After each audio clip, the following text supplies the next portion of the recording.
முடிங்க. கடந்த காலங்களில் உயர்கல்வியில் திறக்கப்பட்டது 40 கல்லூரிகள். கடந்த 5 ஆண்டு கால திமுக ஆட்சியில் 38 கல்லூரி. இந்த எளியவன் கோவிசிலியன் கடைசி ஆண்டு இறுதி ஆண்டு இருந்த பொழுது 16 கல்லூரிகள். இந்திய வரலாற்றில், தமிழக வரலாற்றில் ஒரே ஆண்டில் 16 கல்லூரிகளுக்கு திட்டமிட்டு நிதி ஒதுக்கி திறக்க வைத்ததற்கு காரணம் திராவிட முன்னேற்ற கழகத்துடைய அரசு. மாணவர் சேர்க்கை எடுத்துக்கொண்டால் கூட கடந்த காலங்களில் எண்ணிக்கை குறைவு. ஆனால் இன்றைக்கு மாணவர் சேர்க்கையில் 2030 50% இலக்கு உயர்கல்வியில் ஒன்றிய அரசு கணக்கு, 2030 50% இலக்கு ஒன்றிய அரசு கணக்கு. ஆனால் 2023 47 விழுக்காட்டை தொட்ட மாநிலம் தமிழ்நாடு. தொடுவதற்கு யார் காரணம்? இன்றைக்கும் கிராமப்புற மாணவர்களுக்கு 15% இடஒதுக்கீடு யாரால்? நீ முதல் பட்டதாரிய அரசு 5 மதிப்பெண் தரும், நீ படின்னு அவரை படிக்க வைத்தது யாரால்? இன்னும் சொல்ல வேண்டுமேனால் கிராமப்புற மாணவன் நகரத்தில் சென்று படிப்பதற்கு மாணவர்களுக்கு இலவச பஸ் பாஸ். தமிழ் மொழியில் படிக்க வேண்டுமா, ஆங்கிலம் புரியவில்லையா, தமிழில் படி ஊக்கப்படுத்தி நிதி உதவியும் தந்து அந்த மாணவர் சேர்க்கை அதிகரித்தது திராவிட முன்னேற்ற கழக அரசு. இன்றும் சொல்லுவேன், என்றும் சொல்லுவேன், உயர்கல்வியில் தமிழ்நாடு உச்சத்தை தொட்டதற்கு காரணம் திராவிட முன்னேற்ற கழக அரசு என்பதை இந்த நேரத்தில் நான் அன்போடு பணிவோடு தெரிவித்து, இறுதி செய்தியாக ஆதாரபூர்வமான செய்தி, சூப்பர் ஸ்கூல் சூப்பர் கேம்பஸ் அருமையான திட்டம். கழிப்பறையே இல்லாததை போல் நாங்கள் தான் கண்டுபிடித்தோம் என்று சொல்லட்டும், அது அரசின் பெருமையை சொல்லட்டும், வரவேற்கிறோம். ஆனால் அதற்கு ஒதுக்கி இருக்கிற நிதி 10,000 பள்ளிக்கு கிட்டத்தட்ட 139 கோடி. என் கணக்கு அவர்கள் கணக்கும் சரி என்றால் சரிதான். 10,000 பள்ளிக்கு 139 கோடி என்றால் ஒரு பள்ளிக்கு 1 கோடியே 1,39,000. ஒரு வருடத்திற்கு 1,39,000 என்று சொன்னால் ஒரு மாதத்திற்கு வெறும் 11,300. நான் பணிவோடு கேட்கிறேன், கண்காணிப்பு கேமரா பொருத்தப்படும், கழிப்பறை வசதி சரி செய்யப்படும், குடிதண்ணீர் வழங்கப்படும், சுத்தமான தூய்மையான கேம்பஸ் உருவாக்கப்பட வேண்டும். உங்கள் கருத்து தான் என் கருத்தும், எங்கள் கட்சியின் கருத்தும். ஆனால் இந்த 4 பணிகளை செய்வதற்கு ஒரு பள்ளியில் மாதத்திற்கு 11,300 போதுமா? எனவே இது கூட்டுச்சொரக்காய், ஏட்டுக்கு உதவாது. காகித ஓடம் கரையேறி போக முடியாது. சீனி சக்கர சித்தப்பா சுவற்றில் எழுது ஒட்டப்பா என்பதை போலதான் இது இருக்கிறது தவிர வேறில்லை என சொல்லி என் உரையை நிறைவு செய்கிறேன். நன்றி, வணக்கம். பொதுப்பணித்துறை அமைச்சர் அவர்கள். மாண்புமிகு பேரவைத் தலைவர்களே, நம்மளுடைய நோக்கம் எப்பொழுதும் எதிர்கட்சிக்கிட்ட எதிரியா பார்க்கறது கிடையாது. ஆனா மாண்புமிகு உறுப்பினர்கள் மானிய கோரிக்கை பத்தி பேசும் பொழுது 60% குற்றச்சாட்டுகள் மட்டுமே சொல்லிட்டு இருக்காங்க. என்ன குற்றச்சாட்டுகள் சொன்னாலும் அது திருப்பி அவங்களுக்கு தான் வேணும். ஏன்னா 25 வருஷம் ஆட்சியில் இருந்தது நீங்க, நாங்க இல்ல. ஒரு 100 நாள் இருக்கக்கூடிய ஒரு கவர்மெண்ட்டை பார்த்து இதை செஞ்சீங்களா, அதை செஞ்சீங்களா, இப்படி செஞ்சீங்களா, அப்படி செஞ்சீங்களான்னு திருப்பி திருப்பியும் கேட்டுட்டு இருக்காரு. அண்ணா சொன்னாரு ஒடுக்கப்பட்ட மக்களுக்காக குரல் கொடுத்தாங்க அப்படின்னு.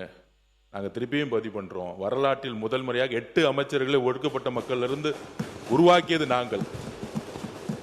இன்னொரு முக்கிய கோரிக்கை உங்களுடைய கட்சி தலைவருக்கு, நீங்க சொல்றீங்க நீங்க ஒடுக்கப்பட்ட மக்களுக்காக குரல் கொடுத்தீங்கன்னு. இன்னும் அறிவாலயத்தில் டாக்டர் அம்பேத்கருடைய சிலையை தயவு செஞ்சு வைங்க, பெரியார் சிலையை தயவு செஞ்சு வைங்க. அண்ணா சிலை மட்டும்தான் அறிவாலயத்தில் இருக்கு. இந்த மாதிரி உங்க கட்சிக்கான அம்பேத்கருக்கான மரியாதை முதல் அறிவாலயத்திலும் தொடங்குங்க. அதுக்கப்புறம் எங்களுக்கான உபதேசனை அப்புறம் சொல்லலாம். உறுப்பினர் நீதித்துறை அமைச்சர் நீதித்துறை அமைச்சர்.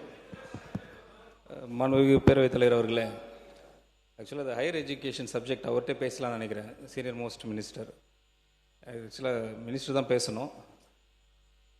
குவான்டிட்டியா குவாலிட்டியான்னு ஒரு கொஸ்டின் ரைஸ் ஆகுது. எவ்வளோ குவான்டிட்டி, எவ்வளோ காலேஜஸ், எவ்வளோ ஸ்கூல்ஸ் கொண்டு வந்தோன்னு முக்கியம் இல்லை, குவாலிட்டி தான் ரொம்ப முக்கியம். ஆனரபிள் சீஃப் மினிஸ்டரோட ரிவ்யூ மீட்டிங்கில் ஆனரபிள் மினிஸ்டர் விஸ்வநாதன் சாரும் பார்ட்டிசிபேட் பண்ணாங்க. அப்போ டிஸ்கஷனில் வர பார்த்து எவ்வளோ காலேஜஸ் எவ்வளோ ஸ்கூல்ஸ்னு இருக்க பார்த்து ஒரு டிஸ்கஷன் வந்துச்சு. நம்மளும் ஒரு காலேஜ் நடத்தியிருக்கோம், நிறைய மினிஸ்டர்ஸ் ஃபார்மர் மினிஸ்டர்ஸ் இருக்காங்க, அவங்களும் காலேஜ் வச்சுருக்கிறாங்க. குவாலிட்டி எப்படி ரைஸ் பண்ணணும்னு அவங்களுக்கே தெரிஞ்சிருக்கும். அதில் பார்த்தீங்கன்னா சர்டிஃபிகேஷன் சொல்லுவாங்க. ஒரு இன்ஸ்டியூஷன்ஸ், ஆர்ட்ஸ் காலேஜஸ், இப்போ government arts colleges, government engineering colleges நிறைய இருக்குது இல்லைங்களா? அதில் எவ்வளோ சர்டிஃபிகேஷன் வாங்கியிருக்காங்கன்னு ஒரு லிஸ்ட் எடுத்தோம்னா கடந்த ஒரு 30-40 ஆண்டுகளாக ஒன்றுமே கிடையாது. ஒரு ஐஏஎஸ்ஓ சர்டிஃபிகேஷன் கூட வாங்கலை. ஒரு NAAC certification, national assessment accreditation கவுன்சில்னு சொல்லுவாங்க, அதுவும் வாங்கலை. ஒரு என்பிஏ அக்ரெடேஷனும் வாங்கலை. ஒரு A+ன்னுவாங்க, A++ன்னுவாங்க, B+ன்னுவாங்க. எந்த சர்டிஃபிகேஷனே வாங்காமல் இவ்வளோ வருஷம் நம்ம காலேஜஸ் ரன் பண்ணிட்டு இருந்தோம்னா அங்கேருந்து எப்படி குவாலிட்டி வரும்? ஒரு குவான்டிட்டி மட்டும் தான் வெளியே வரும். அதை அடிப்படையில் நம்ம எந்த முயற்சி எடுத்த மாதிரி தெரியல.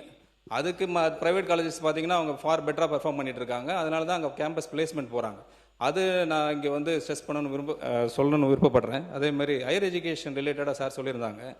நான் சேலரி ஐட்டம்ஸ்னு ஒன்று இருக்குது. அதில் நீங்கள் பார்த்தீங்கனாலே தெரியும். நான் சேலரி ஐட்டம்ஸில் கடந்த 2024-25 பார்த்தீங்கன்னா 4,364 கோடி. அப்போது 2025-26 சப்ளிமெண்ட்ரி இதில் பட்ஜெட்டில் வந்து 6,673 கோடி.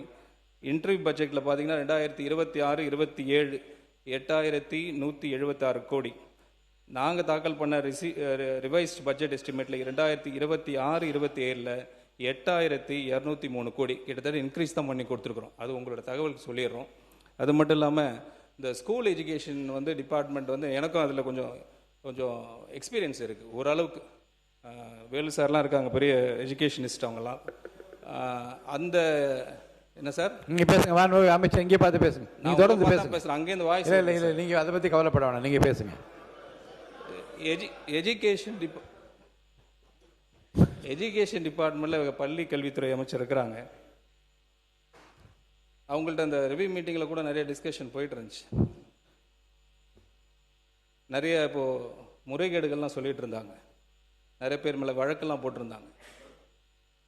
சில இடத்துல பார்த்தீங்கன்னா கட்டாயப்படுத்தி தான் காசு வாங்கியிருக்கிறாங்க. அதில் ஒரு மிகப்பெரிய ஒரு பாதிப்புப்பட்ட ஆள் நான். கட்டாயப்படுத்தி இது வந்து நிறைய இடத்துல வந்து நான் பதிவு பண்ண விரும்புகிறேன். அதுக்கு முழுக்க காரணம் என்னன்னு கேட்டிங்கன்னா, இங்கே சாட்சின்னு கேட்குறாங்க, எவிடன்ஸ் கேட்குறாங்க. அது டாக்குமெண்ட் எவிடன்ஸ் வந்துட்டு போகுது. இங்கே நானே ஒரு எவிடன்ஸ் தான், நானே ஒரு சாட்சி தான். ஃபார்மர் எஜுகேஷன் மினிஸ்டர் அவர் சபையில் இல்லை. அப்படி இருந்தால் சொல்லியிருக்கணும். பட் வேறு வழி கிடையாது. நான் டிஸ்க்ளோஸ் பண்ணக்கூடாதுன்னு நினச்சேன். அவர் வழி இல்லை. கடந்த 3 நாட்களாக இந்த சப்ஜெக்ட் இப்படி சுற்றிக்கிட்டே இருக்குது. இதுக்கு ஒரு முற்றுப்புள்ளி வச்சாகணும். நாளைக்கு வேணால் அவங்க கேஸ் போட்டுக்கிட்டோம், டிஃபமேஷன் கேஸ் போட்டுக்கிட்டோம், இல்லை என்கொயரி போட்டு நானே வரேன். டைரெக்டாக வந்து அவரை ஃபேஸ் பண்ணலாம். எந்த இடத்துல, எந்த டி நகரில், எந்த இடத்துல, குளோபல் அப்படின்னு ஒரு இடத்துல எவ்வளோ அமௌண்ட்டு கொடுத்தோம் எல்லாம் நானே சொல்ல முடியும். எல்லாரையும் சொல்ல முடியும். கிளியராக அமௌண்ட் சொல்ல முடியும். இதுதான் சாட்சி. நான் சொல்லக்கூடாதுன்னு நினச்சிக்கிட்டு இருந்தேன் சார். நான் சொல்லக்கூடாதுன்னு நினச்சிக்கிட்டு இருந்தேன். வேறு வழியே கிடையாது. ஒரு கட்டத்துக்கு அப்புறம் மைனாரிட்டி இன்ஸ்டிடியூஷனுக்கு எவ்வளோ அமௌண்ட் வாங்குனீங்க இது எல்லாம் நானும் சொல்ல முடியும். மாண்புமிகு பொதுப்பணித்துறை அமைச்சர். மாண்புமிகு பேரவைத் தலைவர் அவர்களே, மானிய கோரிக்கைக்குள்ள போடலாம். குற்றம் சாட்டுகளை தவிர்த்துட்டு நம்ம மானிய கோரிக்கையில போகலாம். நம்பர் 1, மாண்புமிகு மூத்த உறுப்பினர் சொன்னார் 119 கோடி பத்தாது அப்படின்னு. நான் காலையில அதுக்கு தான் முதல்ல சொன்னேன். இப்போதான் வந்து அனைத்து தகவல்களும் சேகரிக்கப்பட்டு இருக்கு. அது டேஷ்போர்டில் கொண்டு வந்துட்டு இருக்கோம். கிட்டத்தட்ட 6,000 ஸ்கூல் இருக்கு. அதுக்கு கீழே நிறைய ஆரம்ப பள்ளிகள் நிறைய இருக்கு. இது எல்லாத்தையும் டேஷ்போர்டில் கொண்டு வர டேட்டா இது வரைக்கும் இல்லை. இதனால தான் நான் வந்து சட்டமன்ற உறுப்பினர்கிட்ட சொன்னேன், இது வெறும் ஒரு சிஇ மட்டும் செஞ்சா அதுக்கான ஒரு சூப்பர்வைசிங் இருக்காது. ஸோ சட்டமன்ற உறுப்பினர்களும் அதை சூப்பர்வைசிங் பண்ணி அதுக்கான ஒரு செக் அண்ட் பேலன்ஸ் சிஸ்டம் இருக்கணும். இந்த ஸ்கூல் சரியா இல்லையாங்கிறது உங்களுடைய என்ஓசியும் ஒரு நாள் கேட்கப்படும். நீங்க ஒரு என்ஓசி கொடுத்துட்டீங்கன்னா பொதுப்பணி பிடபிள்யூ டிபார்ட்மெண்ட்டுக்கு ஒரு சிஇ தவறு செஞ்சா கூட எம்எல்ஏக்கு ஒரு அந்த செக் அண்ட் பேலன்ஸ் சிஸ்டம் ஒரு என்ஓசி நீங்க கொடுக்கணும். ஓகே, இந்த ஸ்கூல் நல்லா இருக்கு, இவங்க பொதுப்பணித்துறையில நம்ம வந்து இந்த ஸ்கூலுக்கு வந்து நம்ம பட்ஜெட் அலாட் பண்ணியிருக்கோம், இந்த ஸ்கூலுக்கு 30 லட்சம் கொடுத்துருக்காங்கன்னா கிட்டத்தட்ட பினான்ஸ் டிபார்ட்மெண்ட் சொன்னதுன்னா 60-70% லீக்கேஜ் நடந்திருக்கு அப்படிங்கிறது சொல்லியிருக்காங்க. அப்ப அவங்க என்ன பினான்ஸ் டிபார்ட்மெண்ட் என்ன சொல்றாங்கன்னா, நீங்க சரியா மெயின்டெனன்ஸ் பண்ணுங்க. அப்ப நான் சொன்னது என்னன்னா, இதை வந்து அரசு அதிகாரிகள் அவங்க வேலை செய்யட்டும், எம்எல்ஏக்களுக்கு அந்த கடமையை நம்ம கொடுக்கணும், அதுக்கான அதிகாரமும் கொடுக்கணும். பிடபிள்யூ டிபார்ட்மெண்ட்ல இருந்து எம்எல்ஏக்களுக்கு அதுக்கான அதிகாரம் கொடுக்கணும், மக்களால் தேர்ந்தெடுக்கப்பட்டவங்களுக்கான அதிகாரம் கொடுக்கணும். ஆனா நேரு என்ன சொன்னாரா, எம்எல்ஏக்கு செக் பேலன்ஸ் செக் கொடுக்க சைன் இருக்கான்னு கேட்டார். இல்ல, செக்க கொடுக்கிற இடத்துல அரசு அதிகாரிகள் இருக்கட்டும், ஆனா அந்த நிர்வாகம் சரியா நடக்குதா, அந்த வேலை சரியா நடக்க வேண்டிய பொறுப்பு எம்எல்ஏக்கள் அனைவருக்கும் இருக்கு. தன்னுடைய ஒவ்வொரு ஊர்லயும் தன்னுடைய ஒவ்வொரு தொகுதியிலையும் சரியான ஸ்கூல் இருக்கா, சரியான காலேஜ் இருக்கா, சரியான மருத்துவமனையா இருக்கான்னு சொல்லக்கூடிய அதிகாரம் எம்எல்ஏ அவர்களுக்கு இருக்கு. அதை பொதுப்பணித்துறை உங்களுடைய அதிகாரத்தை பயன்படுத்த நினைக்கணும்.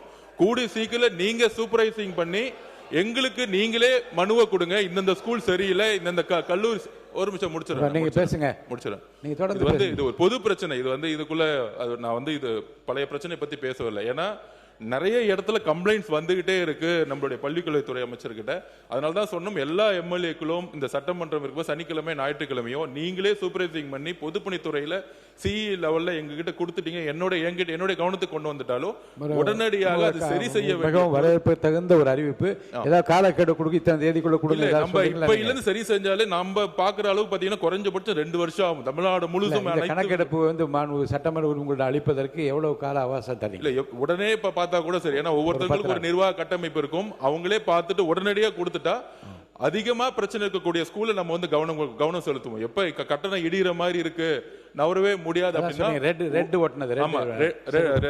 ரெட் கேட்டகரி பில்டிங்ஸை உடனடியாக ஐடென்டிஃபை பண்ணுவோம். அந்த இடத்துல நம்ம குழந்தைகள் தங்க வைக்க கூடாது அப்படிங்கிறத பதிவு பண்றோம். அதுக்கப்புறம் நம்ம கிரீன் சொல்லியிருக்கோம். அந்த மாதிரி நம்ம உடனடியாக அந்த வேலையை நம்ம போர்க்கால அடிப்படையில் எல்லா எம்எல்ஏக்களும் செய்யணுங்கிறது தான் எங்களுடைய வேண்டுகோள்.